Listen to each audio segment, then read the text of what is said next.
বাংলাদেশে আঞ্চলিক অফিস চালু করতে যাচ্ছে জাতিসংঘ। এ লক্ষ্যে ইতোমধ্যে একটি সমঝোতা স্মারকেও সই করেছে অন্তর্বর্তীকালীন সরকার। তবে বিষয়টি প্রকাশিত হওয়ার পর সমাজের বিভিন্ন স্তর থেকে উদ্বেগ জানানো হচ্ছে। ইসলামপন্থী দলের পাশাপাশি বিষয়টি নিয়ে ঘোর আপত্তি রয়েছে বামপন্থী নানা দলেরও। এবার ডক্টর ইউনূস সরকারের একক এই সিদ্ধান্তের কড়া প্রতিক্রিয়া জানিয়েছেন মাওলানা মিজানুর রহমান আজহারী। কি বললেন তিনি, জানাচ্ছেন এস.আই. রাজ।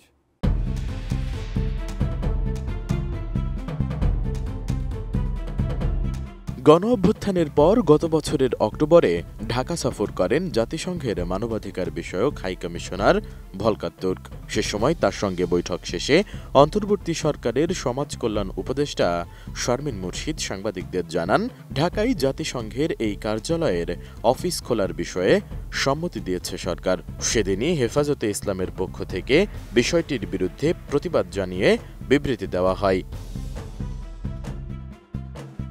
হেফাজতে ইসলামের আমির মহিবুল্লাহ বাবুনগরী ও মহাসচিব সাজাদুর রহমান স্বাক্ষরিত বিবৃতিতে বলা হয়েছিল, ঢাকায় তাদের অফিস খুলতে দেওয়ার সিদ্ধান্ত চরম আত্মঘাতী হবে। নতুন করে বাংলাদেশে অস্থিতিশীলতা তৈরি হোক এবং তাতে অন্তর্বর্তী সরকার আরও দুর্বল হয়ে পড়ুক, তা আমরা চাই না। হেফাজতের পাশাপাশি বামপন্থী বেশ কয়েকটি দলও তখন এই সিদ্ধান্তের প্রতিবাদ জানিয়েছিল।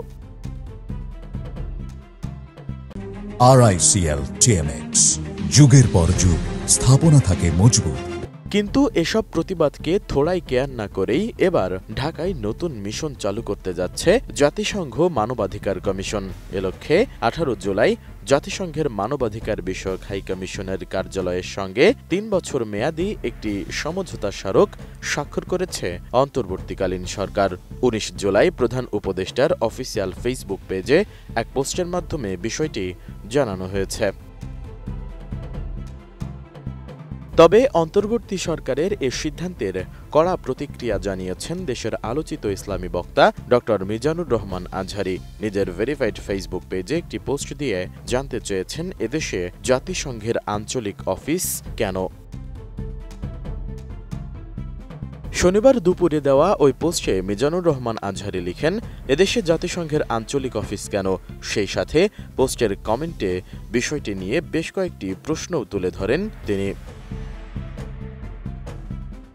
আজহারী কমেন্টে লেখেন, এদেশে জাতিসংঘের আঞ্চলিক অফিস কেন? যেসব দেশে তাদের আঞ্চলিক দপ্তর রয়েছে সেসব দেশের জনগণ কি সেখানে শান্তিতে আছেন? শান্তি আর মানবাধিকার রক্ষায় আমরা নিজেরা পারস্পরিক বোঝাপড়া মজবুত না করলে তারা এখানে কি করতে পারবে বলে প্রশ্ন রাখেন আজহারী। এদিকে ঢাকায় জাতিসংঘের মানবাধিকার কমিশনের অফিস স্থাপন চুক্তিতে অন্তর্বর্তী সরকারের স্বাক্ষরের তীব্র প্রতিবাদ জানিয়েছে হেফাজতে ইসলাম বাংলাদেশ। অবিলম্বে চুক্তিটি বাতিল না করলে কঠোর কর্মসূচির ঘোষণা দেওয়ারও হুঁশিয়ারি দিয়েছেন সংগঠনটির শীর্ষ নেতারা। 19 জুলাই দুপুরে গণমাধ্যমে পাঠানো এক বিবৃতিতে এসব কথা বলা হয়েছে।